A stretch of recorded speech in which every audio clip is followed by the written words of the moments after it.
فيديو صادم جدا انتشر على السوشيال ميديا أثناء محاولة ست خطف ابن ست تانية.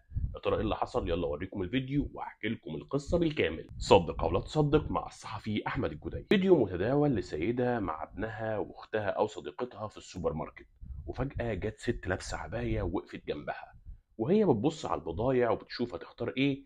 لقت الست اللي واقفة جنبها ساحبة ابنها الصغير وخارجة. قالت لها انت بتعملي ايه؟ ده ابني.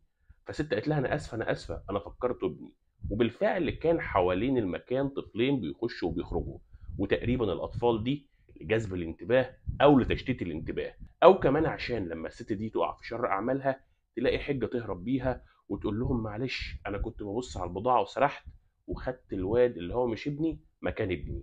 قال يعني الام مش عارفه ابنها. طب القصه دي حصلت فين وايه اللي حصل فيها بالظبط؟ ويا ترى الست اللي حاولت تخطف طفل حصل معاها ايه؟ الواقعة حدثت في طنطا محافظة الغربية، وبالتحديد في سوبر ماركت شهير اسمه سوبر ماركت السباعي. والطفل اللي حاولت الست تخطفه اسمه الطفل سليم، ووالدته اسمها مدام ندى، اللي ظهرت في موقع تلجراف مصر وحكت الحقيقة بالكامل، وقالت إن الست بالفعل كانت بتحاول تخطف ابنها، وإزاي هتغلط في ابنها وتاخد ابنها مكانه. وقالت كمان إن الست دي كان قدام السوبر ماركت بيستناها راجل وست ومعاهم موتوسيكل عشان تخطف الولد من هنا وهوبا تطير من هنا ومحدش يعرف يجيبها. بس ست ندى كانت واعية ومسكت ابنها كويس، والست اللي ظهرت وشها في الكاميرا بشكل واضح جدا خافت وجريت واختفت من المكان. ولكن مدام ندى ما سكتتش عشان ما يتكررش الموقف ده مع طفل تاني، وراحت قدمت بلاغ في الست دي.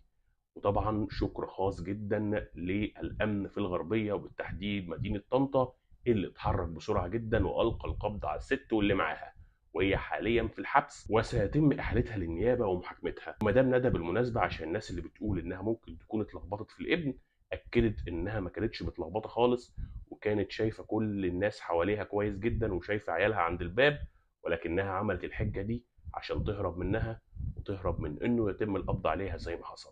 خلوا بالكم من عيالكم.